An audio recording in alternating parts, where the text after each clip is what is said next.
The Stage Door Show, celebrating the independent artist. With your host, Dave Hondell. Hi, everybody. This is Dave Hondell. Welcome to the Stage Door Show today. I'm very excited to have today's guest, Ori Spado, author of the book Accidental Gangster, and we're going to go ahead and get into his entire life story. It's fascinating. I was definitely fascinated by the book, and I know you, all the listeners out there, will also be fascinated. So we're going to go ahead and bring him in. Ori, how you doing, Mr. Spado? I'm doing very good, David. Good morning. Good morning to you as well.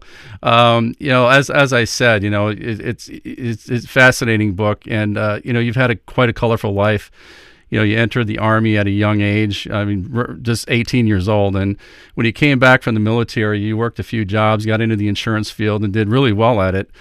Talk about starting your own insurance company, because that's also in the book, and when the criminal activity began. Well, I began with the Prudential Insurance Company. I was a leading agent with them and a member of the $1 Million Roundtable. I really exceeded in the insurance industry. It just came natural to me. I did really good.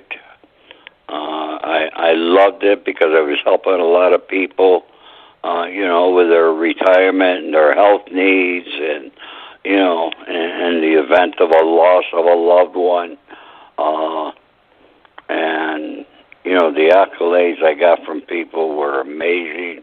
Actually, just a few years ago, I had a phone call from a painter back in Rome, New York. He got my number, and he was thanking me profusely because he says, you were dogging me all the time. You kept selling me and selling me. He says, I got to thank you for that. He said, without you, he says, I never would have been able to retire. So, things like that there make me very proud of the things that I did in the insurance agency. I ended up getting involved in what's called credit, life, and accident and health insurance on the financing of loans when I became an independent agent with a company named the Franklin United Life Insurance Company out of Garden City, Long Island. I sold the insurance to automobile dealer, and they sold it to their customers when they financed the car. And then I created a training session for salesmen, and then what we called back in those days, I was the pioneer in New York for this, of the after-sale business. So I would teach an automobile dealer how to sell a car at cost and still make $2,000 on a car. And I was very successful and ended up doing millions of dollars under the Ori agency, millions of dollars a year in premiums, and I was very successful at that. Back then, $2,000 was quite a bit of money. That was a lot of money in the late 60s and the 70s. Better believe it. Not a lot today, but it was then. Yeah. Selling that type of insurance and doing so well at it, I mean, did you find ways around the system, so to speak, and is that what kind of started, the activity, the criminal activity? What happened was a guy that was the closest to me out of Syracuse, New York, I brought him in with me. I gave him Syracuse and all the cities around Syracuse as his territory. He was making $100,000 a year with me. Plus, I got him a brand new Lincoln every year. And whenever I traveled anywhere, he traveled. He was sort of my bodyguard at the same time. He was a big guy, very outgoing, but very tough too. And he did very well. And I had a deal with the insurance company, People's Home Federal, which they were out of Battle Creek, Michigan at the time, and now their home offices in Orlando, Florida. But they gave me a deal where, and this was pretty normal back in those days when insurance companies had a leading agent. They would allow us to use the use of the premiums to build our business. As I said, I was doing Okay. money. I was doing $385,000 a month. He Wow. found out about it. He threatened the insurance company that he would blow them into the New York State Insurance Department. They would lose their license in the state of New York, which is probably one of the most valuable licenses they have, New York and California. And he tried to get them to give him the business, and ended up being my first indictment, federal indictment in federal court in Syracuse, New York. I was very lucky. I got 5 years probation, but I lost my insurance license. Through my lawyer, Frank Russo, whose father was the boss in Rome, Utica in those days, way back. Frank was a lawyer, but he knew everybody around the country. And slowly but surely, he was actually grooming me. And I was meeting Carlo Marcello, I met Russell Buffalino, Frank Costello, and then I met Sonny Franchese, who I had an extremely close relationship with for over 40 years. My new book is ready to be shipped out this week. People can purchase it at my website, www.theaccidentalgangster.com. So if they go there, they could buy it. This is the new revised edition of The Accidental Gangster. And in this book, there are letters at the end of the book that I wrote to people, some who are alive, some who are dead. But I'd like to read a letter. You're the first one I'm doing this with, that I wrote to Sonny Franchese. I want to tell a story. This is actually a fascinating story, Ori, from your book, and I want to read just tell our listeners, give them a little bit of background here, because I think that this is really important, and it was fascinating to me about Sonny Franchese, but underboss for the Colombo crime family. You know, he was, and for many, many years. And you told a story in the book that he would meet you for a meal at a nearby shopping center on a regular basis and would excuse himself to go to the restroom. And when he was in the restroom, he'd crawl through the restroom window to meet with associates on the other side of the strip mall, and then crawl back through the window again to meet back up with you for your meal. And because he was always under surveillance by the feds, you know, at that time, did you know that at the time that you were most likely also under surveillance just by being with him? You know what? Honestly, you know, I didn't think so, but I was. Okay? Because Sonny Franchese and the life and who he was followed wherever he went. And it's like I told his son Mike in one of my interviews. At least now Sonny is resting peacefully and not being tailed by the FBI. But yes, I lived in Little Neck, Long Island. Sonny lived in Roslyn, which was only a couple miles away. And he and I would meet every morning. It was a little strip mall right off the LIE in Little Neck Parkway. And we would meet in a little, wasn't a diner there, it was actually like a little restaurant. And Sonny would always come in, take his jacket off, put it on a chair, sit down, order his food. And then he'd say, I got to go to the bathroom. And he'd be gone for 20 minutes. And I got to be honest, I didn't know he was doing this. I didn't know until later. And he would go out the window of the bathroom, go to the other end of the shopping mall, meet with some of his crew, come back, sit down and have his breakfast. And I didn't become aware of it until there was a article, and I think it was the New York Post, when they found out about how Sonny evaded the FBI. He was doing this all over. You also, now he said he passed away. Now he passed away at age 103, which is amazing. And you know, and he was released from prison in 2017 at age 100. And were you able to talk to him or meet with him after he was released from prison in 2017 before he passed away? I spoke to Sonny once or twice every week until his death.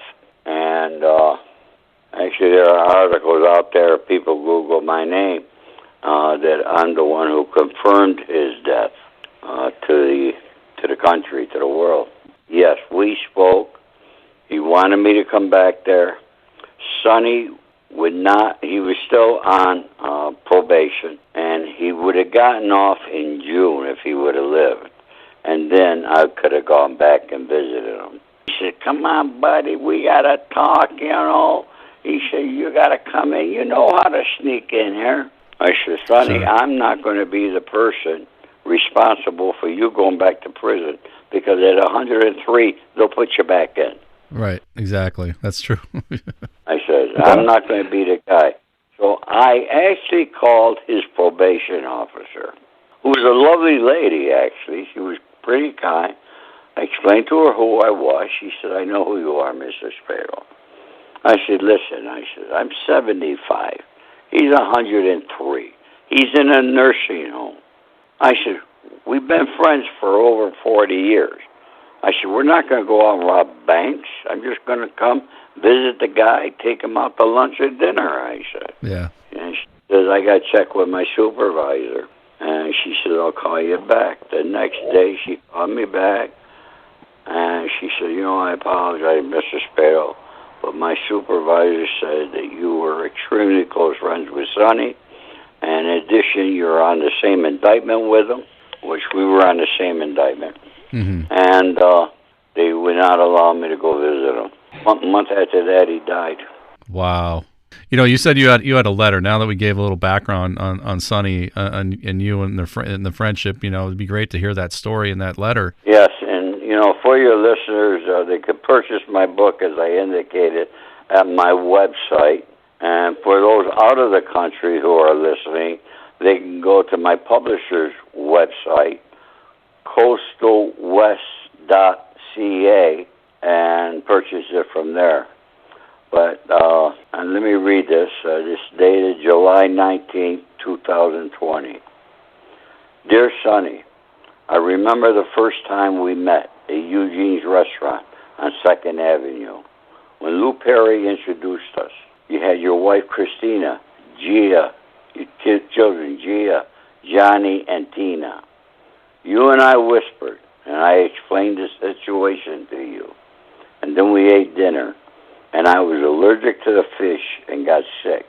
No one ever forgot that. Then our next meet was at the Russian Tea Room on 57th Street. At the sit-down, and I felt you were not understanding the problem. So I tried explaining in different terms, and you stared right through me and said, "Keep your mouth shut." You did not have to say it twice, Sonny, as I understood immediately. But it was after that meeting outside, as we were all standing, and you grabbed my arm and walked me to the corner of 57th and Broadway and said, "Kid, you got balls. From now on, you're with me, and I want you and your family at my home for Christmas." From then on, we became friends. I believe that was in 1978 or 79, and we've been friends ever since. However, you got violated quite often, and we stayed in touch through letters and telephone. It seems every time you came home, I was in New York. Then I moved to Little Neck, and we met every day for breakfast. And on Fridays, we met at the Douglaston Manor for dinner with everyone. After that, I moved to Los Angeles, but we always stayed in touch. I came back to New York on a monthly basis, and it was you and me, eating breakfast at diners and lunch and dinner at so many restaurants throughout the 5 boroughs I cannot begin to count. It was you who taught me many things. It was you who taught me that we always are for the underdog. And to this day, I still do that, and I believe in it. Thank you. Then you began staying with me at my suite at the Warwick. I'll never forget all those conversations we had in the maid's closet. Sonny we would never talk in the room. We go into the maid's closet in the hallway. You got a picture of that there. Because we didn't trust the room, thinking it was bugged. More than likely it was. Then finally we all got indicted, and we were at NDC together. And when we were in the discovery room, we had arguments, as you seriously believe your son Johnny would not testify. But he did. The last time we physically saw each other was in a courtroom. Remember that conversation? Because we worked a bad situation out right there until the judge stopped us from talking. People ask me often how I can like someone who did that to me. And my answer always is because we are real men, and real men work out their differences. I did my time, and of course you did your time.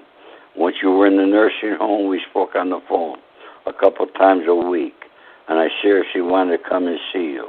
I contacted your PO.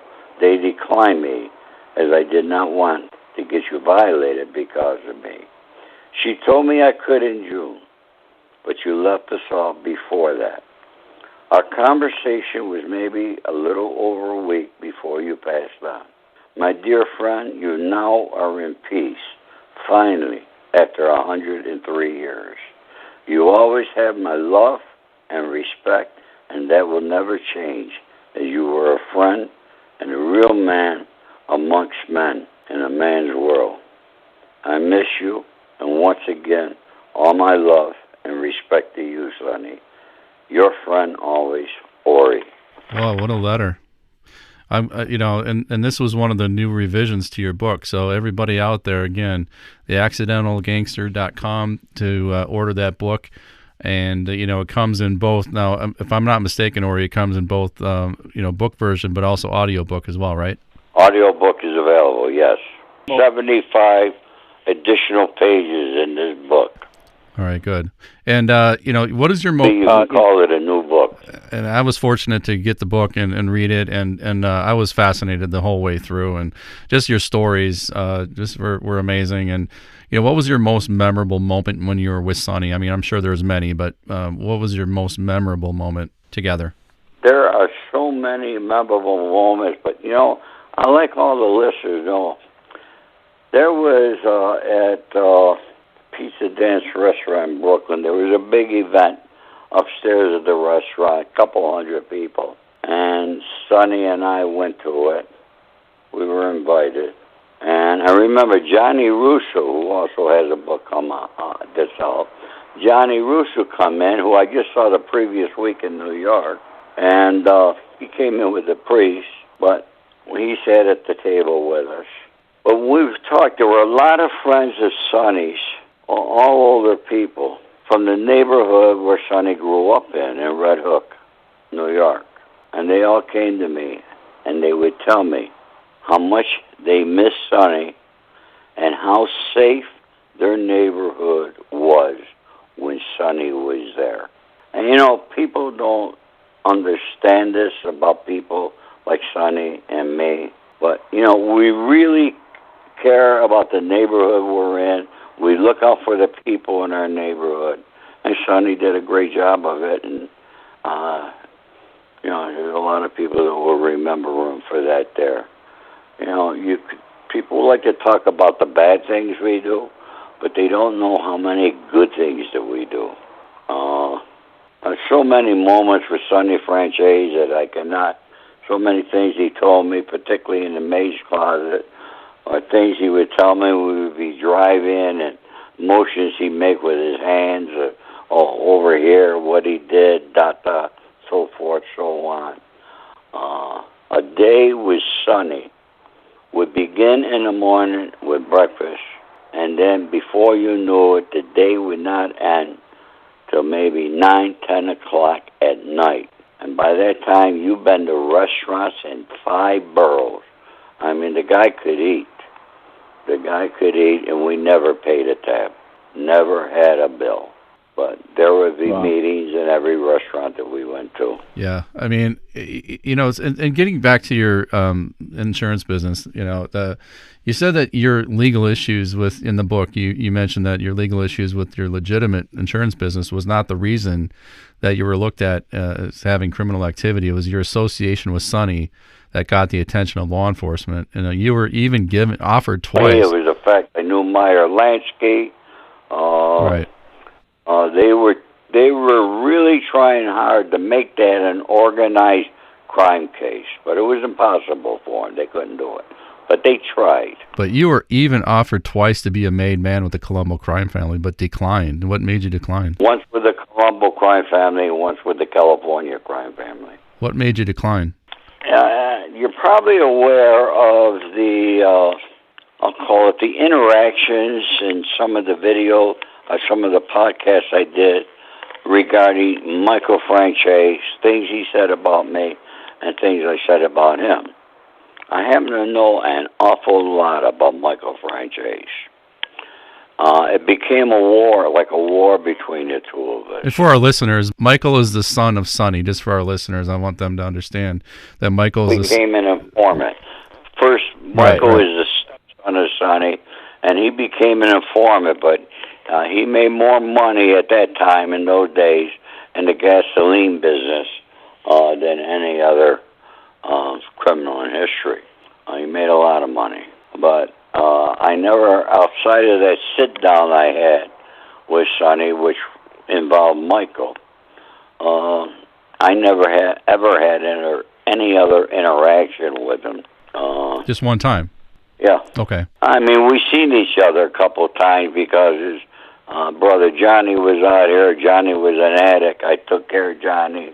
And, there were a couple of occasions where Michael and I trying to help Johnny out, get him into a rehab and things like that there. And where he disappeared, we were out looking for him.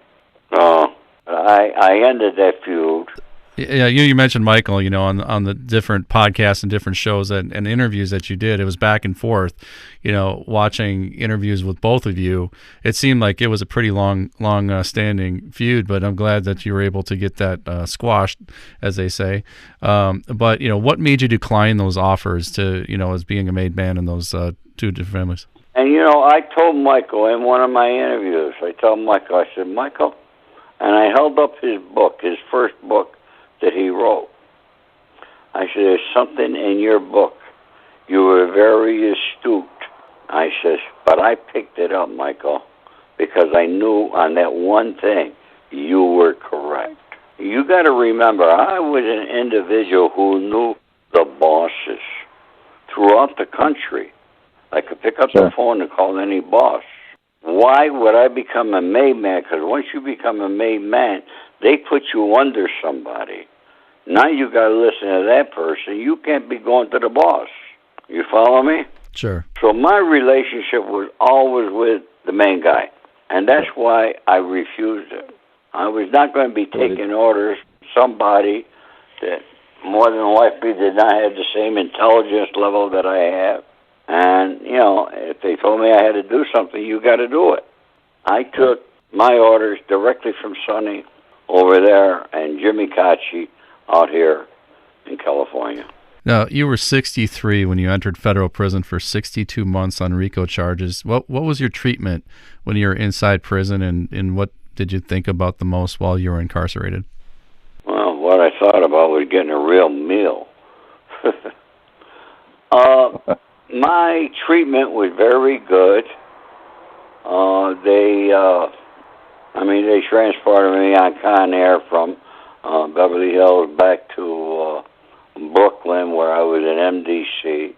It was at a time where every family there, it was loaded with Italians, so we were very respected in prison. The Italians, gangsters like myself, who did not become an informant. We were respected. And the time, doing time is not good, no matter how you look at it, but my time was easier than a lot of others. I was fortunate and blessed that my children were there for me, so my commissary was full every month. Because I didn't eat in the commissary, I ate tuna fish for 5 years. Tuna fish and mackerel. Yeah. That's what I survived on. No, I was well respected, and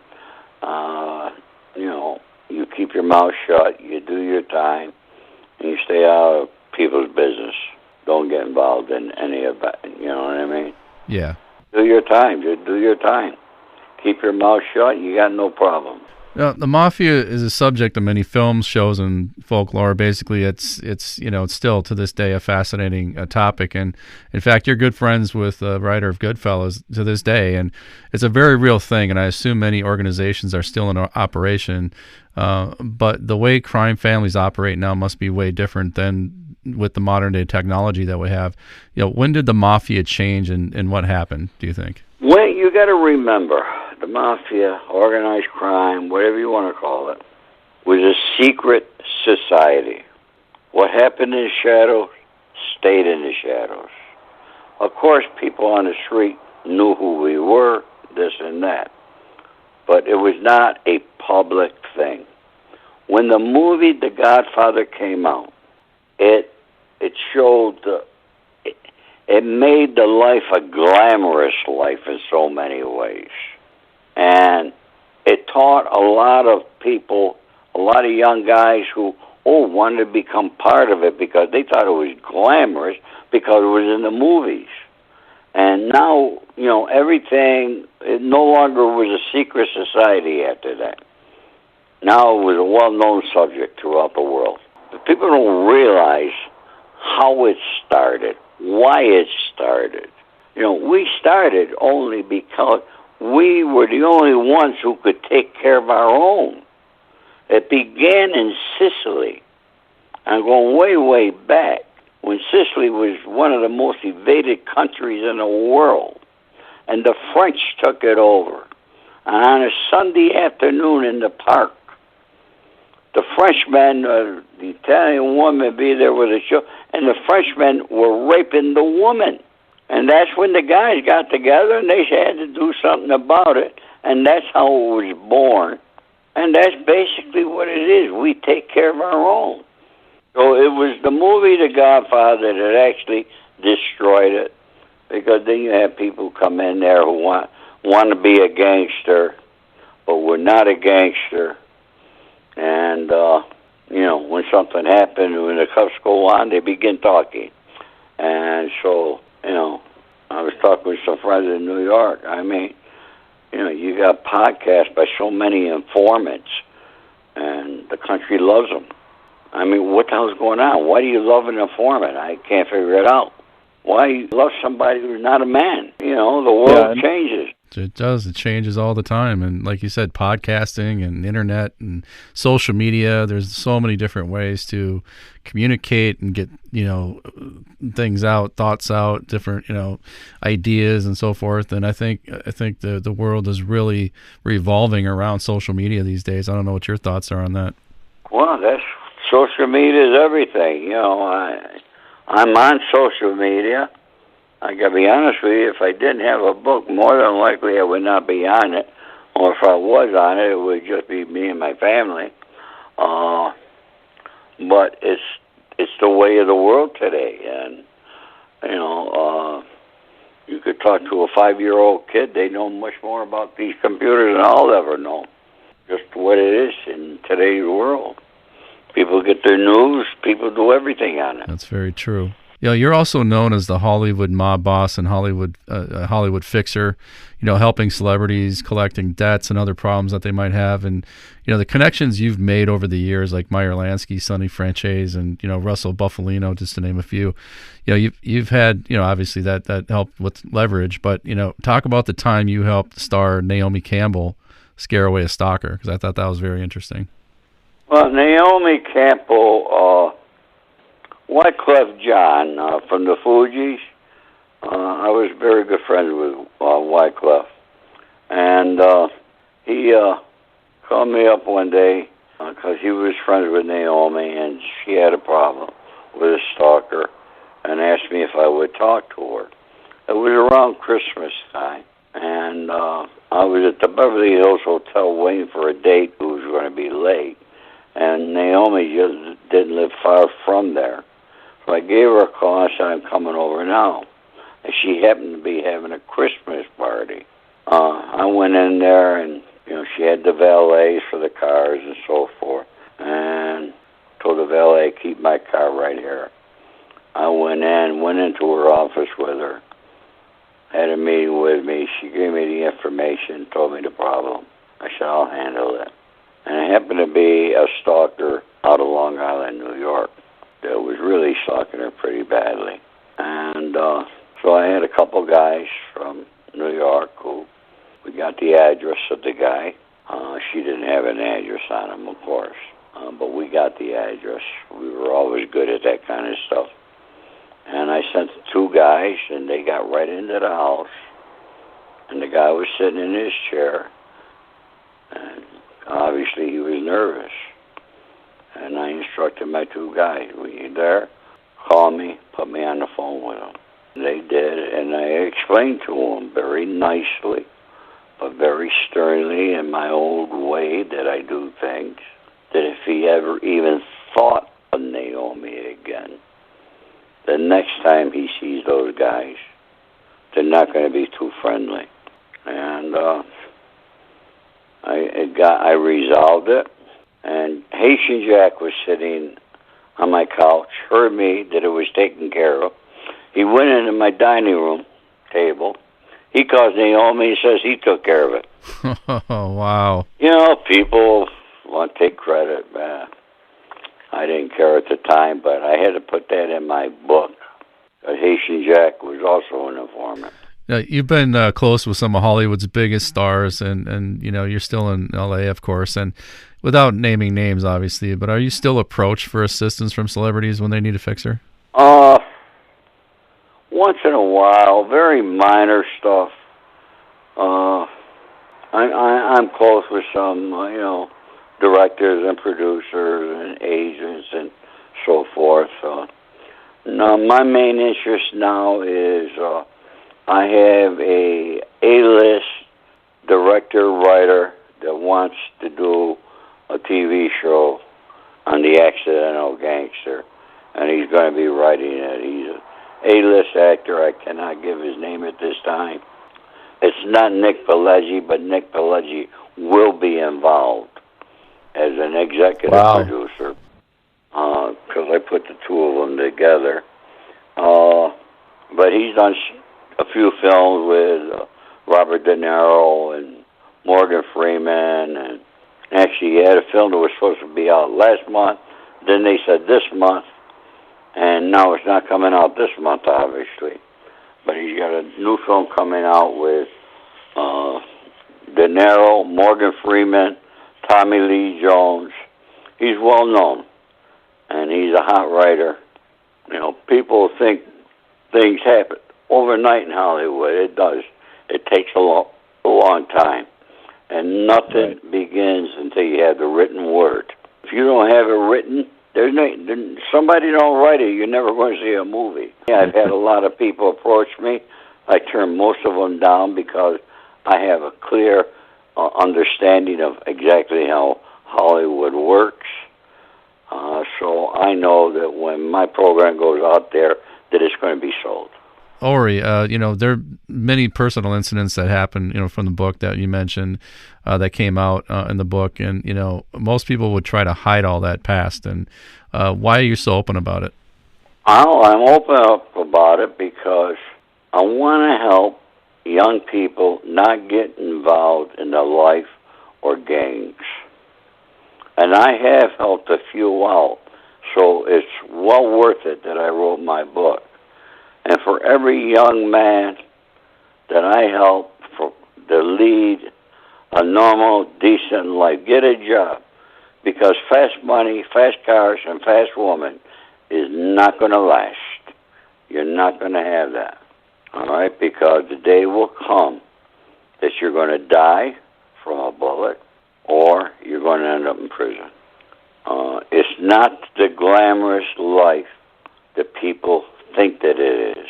It's a life that becomes so ingrained in you that, you don't do nothing without looking over your shoulder, knowing your surroundings everywhere you're going. You walk into a restaurant, a bar, a nightclub, you got to know who everybody is, where everybody's sitting. You got to know everything, okay? Because you don't know who, what, why. You have to be very, very careful. you're not only looking for enemies of yours, but you got to look for the federal law, the local law, because they're all after you. I mean, I used to look on my patio at my street. I mean, I can tell you, there'd be 10, 12 cars. I didn't know which one was the FBI or which ones was the Los Angeles Organized Crime Task Force. Ori, was there a point in your life that you sat there and you just knew that you were too far in at that point, that to turn around, turn back? I mean, what was that point? You know, when I got involved with the Queen Mary, I remember I was involved in a lot of shit. I was really tired of being followed. And I remember I went to the Queen Mary one day and I sat in my car and looked at that big ship because I had a meeting with the president. And I says, you know something, Ori? This is your fucking card. You could turn your life around. And the Queen Mary became the best gig I ever had in my life. I was making freaking $17,000, $22,000 a month, legitimate money from the Queen Mary. But you know something? When you're involved in a life that's still not enough, and other opportunities came along that were not legal, and, you know, all right, I'll do this. I could pick up a couple $100,000 here. I could pick up 100 there. Things like that there, and you still go on and do it. I didn't really learn my lesson until I went to prison. And like I said, I was with so many guys. I mean, my friend Dino Saraceno, he got 50 years. My friend Charlie Carniglia, he got life. People that I know that have been in prison who have passed away in prison. You know, is it worth it? No. I enjoy my freedom. Life is good. If you could turn back the clock, Ori, what would you have done anything differently? Well, if I had the ability to turn back the clock, I would have stayed with my first wife and just try to live. I was a good salesman, and I could have sold anything I wanted, even after I lost my insurance license. But, you know, this is my life. I take full responsibility for it. I don't blame nobody for it except myself. And I really don't have any regrets. I did what I did. I paid my dues. Never informed on anybody. I could hold my head high. Look in the mirror. I like who I see. But I do not advise the life for anybody.